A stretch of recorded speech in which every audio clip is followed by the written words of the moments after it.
vou ter que dar uma gargalhada, né? Que isso é declaração do Frederico Wassef, o advogado do Jair e do Flávio Bolsonaro, que eles diziam que era advogado, depois disseram que não era porque pegou mal, aí depois voltou a dizer que é e tal, e aí assumiu, não, é meu advogado mesmo, dependendo do monitoramento de popularidade do próprio Wassef no momento, eles dizem uma coisa, no momento seguinte dizem outra. Esse é o sujeito que estava hospedando o operador Fabrício Queiroz quando o Fabrício Queiroz foi preso, que estava lá escondendo, né, o Fabrício Queiroz, pelo menos da mídia. Né? Ele falou, não, mas veja bem, Fabrício Queiroz não estava sendo procurado, tal. Estava lá alimentando e estava em contato direto com o próprio presidente Jair Bolsonaro.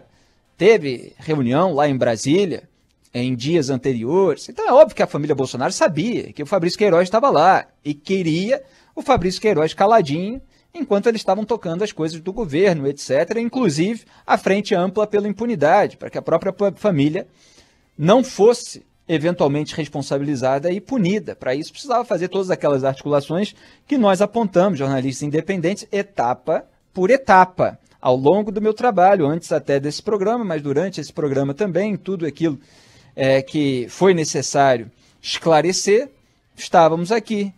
E está aí o motivo dessa união do bolsonarismo com o petismo, com os velhos tucanos, com o centrão.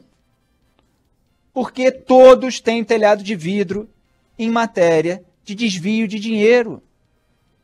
As investigações estão aí. Quem leu a denúncia contra o Flávio Bolsonaro, Fabrício Queiroz e mais um monte de funcionário fantasma, sabe que ela é conclusiva. O trabalho investigativo foi minucioso do Ministério Público do Rio de Janeiro. Tem as tabelas lá, pagamento da mensalidade escolar das filhas do Flávio pelo operador do esquema. Fabrício Queiroz é um assessor legislativo em tese. Está lá para assessorar o trabalho legislativo. Não está lá para pagar a despesa da família, com dinheiro coletado dos funcionários registrados, mas que não trabalhavam no gabinete. E agora o que aparece? A Andréia Siqueira, ela fala do irmão, André, que, segundo ela, foi demitido porque ela usa a expressão devolver, já vou chegar a essa expressão, mas ele não entregava, essa que é a expressão melhor, todo o valor que era exigido pelo titular do gabinete, o então deputado federal Jair Bolsonaro. Então, Bolsonaro demitiu o irmão dessa Andréia, que se chama André, porque ele estava entregando, por exemplo, de R$6.000, que é o exemplo que ela usa na gravação, uns 2, 3, tinha que entregar 6, estava entregando 2, 3 e tal. Aí Jair Bolsonaro cansou e falou, chega, pode tirar ele. Então, o que é isso? Aí é preciso deixar muito claro qual é a dimensão daquilo que está sendo narrado.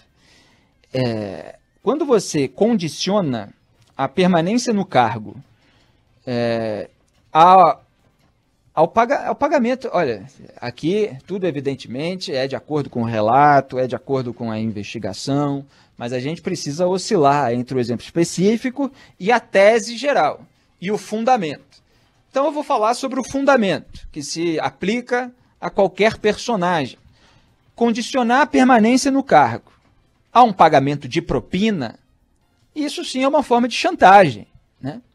E você demitir o assessor que paga mensalmente apenas parte do valor da propina solicitada é passar recibo de criminoso. É disso que se trata. Vocês vejam que quando alguém que recebe um contrato público favorecido por esse contrato público. Tem lá pessoas que atuam dentro do Estado brasileiro, liberando uma verba imensa para uma empresa numa parceria público-privada ou qualquer coisa que o seja, meio de licitação, etc. O que acontece? A empresa recebe uma bolada e paga uma propina para aquele político que a favoreceu. Então você recebe dinheiro do Estado e você deixa uma parte desse dinheiro para aqueles políticos ou gestores de estatais, etc., que estão facilitando a liberação da sua verba. No gabinete, pode ter aí esferas diferentes, patamares diferentes, mas a lógica é a mesma. o mecanismo é o mesmo. Então, o parlamentar eleito, o político eleito, ele pode escolher quem vai ser assessor no gabinete dele. Só que a remuneração não vem do bolso dele. A remuneração do assessor legislativo, ela vem dos cofres públicos. Então, essa pessoa, ela é paga com dinheiro do povo brasileiro, dinheiro dos pagadores de impostos. E aí eu volto à palavra devolver. Quando esse dinheiro sai do cofre público para o assessor, e o assessor é cobrado pelo político ou pelo operador do político a entregar esse dinheiro, ele não está devolvendo, porque só se devolve aquilo que já pertenceu um dia a quem está recebendo. Mas o dinheiro que saiu do cofre público é do povo, por meio dos impostos, não é do titular do gabinete. Ele não é dono daquele dinheiro. Ele tem o poder da caneta para nomear assessores. Ele não detém aquele dinheiro. E aí eu quero lembrar um exemplo que eu já dei nesse programa, mas eu preciso repetir. O Edmund Burke é o pai do conservadorismo. Tá cheio aí de garotada, né? Que achou legal pra caramba posar de conservadora contra a esquerda, etc. E não conhece nada da tradição do pensamento conservador. Só diz da boca para fora que é conservador porque viu os bolsonaristas falando isso e repete, né? Então, o pai do conservadorismo, aquele cuja vida e cuja obra, inclusive analisadas minuciosamente pelo autor conservador americano Russell Kirk, deu origem, consolidou uma tradição do pensamento, quando ele recebeu o posto de tesoureiro das Forças Armadas, ele que é um pensador irlandês e atuava ali no parlamento britânico, quando ele virou tesoureiro das Forças Armadas, ele cortou o salário daquele posto. É exatamente o contrário do que se faz no esquema da rachadinha. No esquema da rachadinha, o político, o parlamentar, ele insatisfeito com o próprio salário, ele ainda pega o salário dos assessores, registrados no gabinete, mas não necessariamente trabalhando, porque vários são fantasmas. Então isso é o oposto do conservadorismo. Assim como não existe rachadinha cristã, não existe peculato cristão, não existe corrupção cristã. Então as pessoas precisam entender que existe a retórica política para fins eleitorais. Aí o sujeito se diz defensor de Deus, da pátria, da família, do cristianismo, do conservadorismo, do liberalismo. E existe a prática, a atividade diária, o histórico, a trajetória, o que uma pessoa é disposta a fazer para ganhar dinheiro, para ganhar poder. E é nisso que uma análise séria, como eu faço nesse programa, precisa focar na atitude. A gente usa a retórica para contrastar com as atitudes. E as atitudes estão aí descritas. E elas não são as primeiras descrições. Isso aí é uma montanha de evidências em que se acumulam elementos a cada dia que passa. Então, Jair Bolsonaro sempre foi o 01, o verdadeiro 01, como eu aponto desde que a investigação sobre a movimentação bancária atípica do Fabrício Queiroz avançou. O Fabrício Queiroz, junto com a sua esposa Márcia Aguiar, eles depositaram R$89 mil para o Jair Bolsonaro na conta da Michelle. E essa Procuradoria-Geral da República, instrumentalizada pelo bolsonarismo, finge que não há indícios mínimos para investigar o presidente. Fora essa regra de que há casos anteriores ao mandato não podem gerar uma investigação durante o mandato. Então vocês vejam como é o Brasil. O Brasil é o país onde o presidente, qualquer presidente, e aqui eu volto para o fundamento das questões, cujos eventuais crimes anteriores são descobertos e ou provados durante o seu mandato, esse presidente, ele pode nomear um ministro do Supremo Tribunal Federal, porque simplesmente tem lá uma regra que foi interpretada como ele não pode ser investigado por crimes anteriores ao mandato. Então, o sujeito lá comete crimes na vida dele, mas ninguém sabe nada e tal, ele faz uma campanha dizendo que ele vai combater, aliás, esses crimes, chega lá no poder, faz tudo ao contrário, os crimes são descobertos, anteriores, e aí ele pode nomear pessoas da confiança dele para a mais alta corte do país para que mesmo na eventualidade de ele deixar o poder, essa pessoa blinde esse ex-presidente, ou presidente, né, se ele permanecer, em relação às investigações que, quando ele deixar o mandato, é o caso de ex-presidente mesmo, poderão avançar, obviamente se for um país minimamente sério. Então é claro que essas regras, para qualquer pessoa que tenha uma decência e prega a decência, elas não fazem sentido. Elas fazem sentido, claro, pelo ambiente de impunidade no Brasil. E aqui a gente está falando de gabinetes, olha, no caso específico, voltando a ele, em que tinha 18 parentes. Essa mesma Andréia aí, que está dando esse testemunho, ela participou. Não é uma santinha, não. E ela mesma diz, num outro trecho do áudio, não, certo ou errado, a gente fez e tal, não sei o quê. Mas ela está botando a boca no trombone. E o que eu falei aqui nas últimas semanas? Que quando você cria um sistema de blindagem muito grande, você depende disso. Lembra que eu até repeti quando a ex-mulher do Pazuello quis falar, ou foi procurada pela CPI, aí houve até informações contraditórias, depois a CPI achou que era muita coisa pessoal, que não era melhor ela falar, mas eu até retomei isso, porque a minha análise, quando o Luiz Miranda botou a boca no trombone porque o irmão dele, servidor, denunciou irregularidade na Convaxin, foi o seguinte: quando você cria todo um sistema de blindagem, você depende disso, de um irmão, como o deputado federal Luiz Miranda do servidor que fez o certo, de avisar ao presidente, no caso, foi quem escolheu, né? Talvez pudesse ter escolhido outra pessoa, mas estava certo em procurar uma autoridade de fora da pasta para avisar sobre irregularidade. Então você depende de um irmão que faça isso, por um servidor, né, irmão dele, que ele considera certinho. Você depende de uma irmã, como a Andréia Siqueira, irmã do André, que está aí falando para a imprensa, que tem aí uma gravação, na verdade, né?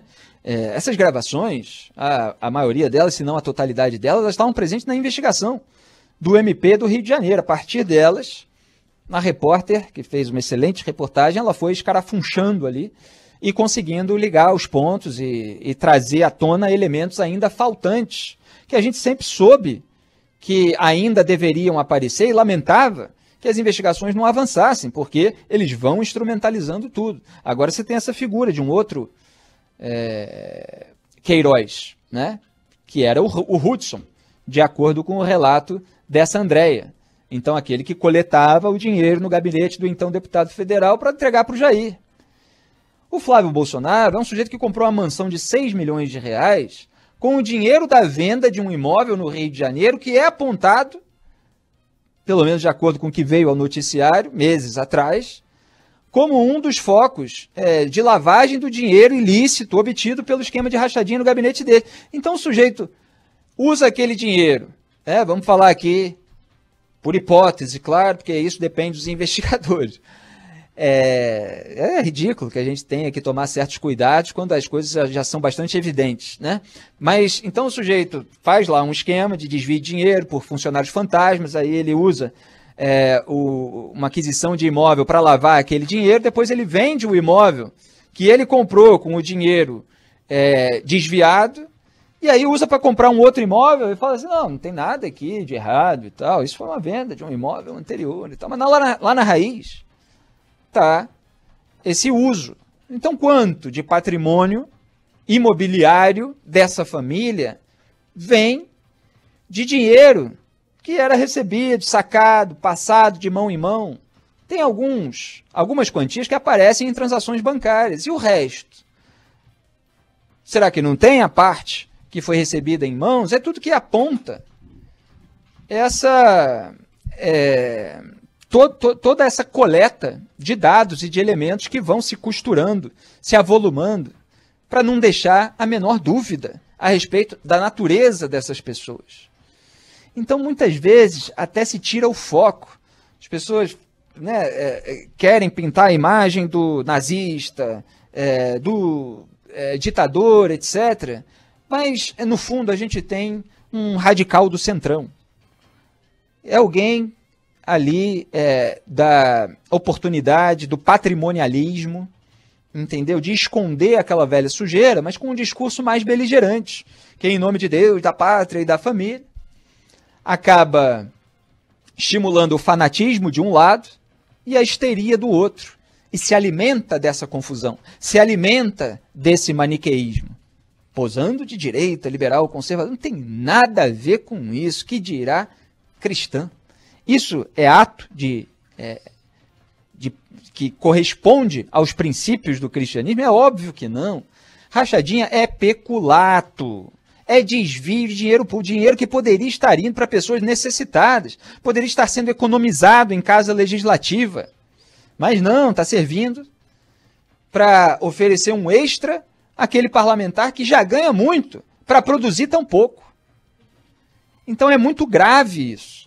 Pode ser que uma parte ali, aquela ala lá do Supremo que vai varrendo tudo para debaixo do tapete, ajude a arquivar.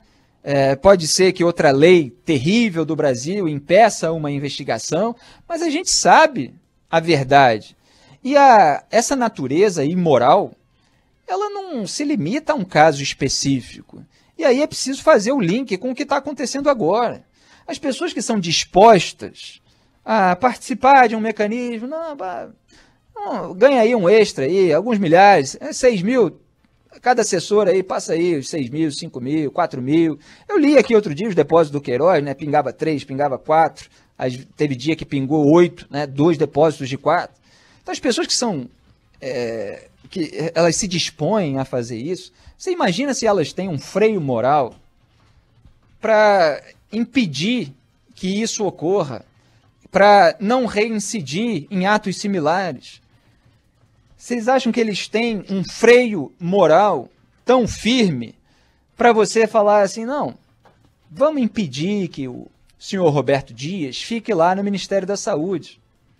Quando o senhor Roberto Dias é apadrinhado pelo Ricardo Barros, pelo Abelardo Lupion, né, que estão apontando para o sujeito menos conhecido, né? Não, ele é o responsável pela indicação, mas todo mundo sabe que o Roberto Dias era ligado ao Centrão, a parte do Ricardo Barros, desse Abelardo Lupion, e ao Davi Alcolumbre, que teria influenciado o Jair Bolsonaro para não demiti-lo quando o general Eduardo Pazuello cogitou a sua demissão, de acordo com aquilo que veio à tona. Tá, deixa lá e tal, porque isso me garante aqui. Então, é dentro dessa garantia mútua que o governo Bolsonaro foi se construindo. E é isso que eu estou apontando desde o começo. É por causa das investigações sobre os desvios de dinheiro público em gabinete que Jair Bolsonaro foi se aliando a toda essa gente, entregando lotes dentro do Estado brasileiro e deixando lá. Então, quando vão os irmãos Miranda, só para juntar aqui rapidamente, já vou voltar a esse assunto com maiores detalhes, avisar lá o presidente, qual é o relato que eles trazem? Que o Bolsonaro falou assim, isso é mais um rolo aí do Ricardo Barros e tal, também tirando o corpo dele fora, que não é bobo, né? Mas é uma reação de quem já sabe que tem rolo lá. E, curiosamente, é a mesma palavra que foi utilizada pelo Fabrício Queiroz, quando ele deu a primeira alegação dele, não, os rolos aí de carro e tal. É como eles tratam, para eles não, são só os rolos, entendeu? E a gente precisa ter em vista o seguinte, aquilo que está sendo colocado ali, está sendo descrito, é um esquema de peculato, de corrupção. São crimes. Crime é coisa de criminoso, de bandido, de ladrão, que rouba. Isso é muito sério, as pessoas precisam acordar. Não posso ficar aqui fazendo mil eufemismos e tal. Tem que dizer a verdade, aquilo que está sendo devidamente posto. É claro que isso necessitaria de uma investigação e, felizmente, você tem um senador, pelo menos, que tem demonstrado, né? Eu não dou carta branca para ninguém, para o futuro eterno, não sei o que as pessoas vão fazer depois. Mas tem demonstrado um senso moral e uma noção daquilo de como deveria ser o Congresso Nacional, como deveria ser o Poder Executivo, como deveria ser esse país. Então está lá pedindo uma CPI da rachadinha, porque é óbvio que é um absurdo um presidente não poder ser investigado por crimes anteriores ao mandato e ainda, em razão da descoberta deles, tomar um monte de decisões com a caneta presidencial que gera um ambiente de impunidade no país do qual outras pessoas se beneficiam e aí eventualmente se calam a respeito, né? Porque cada claque aí tem o seu político de estimação, eventualmente o seu corrupto de estimação, e tudo continuar normal nada mais acontecer. Não dá. Né? Parabéns aí, mais uma vez, ao Alessandro Vieira.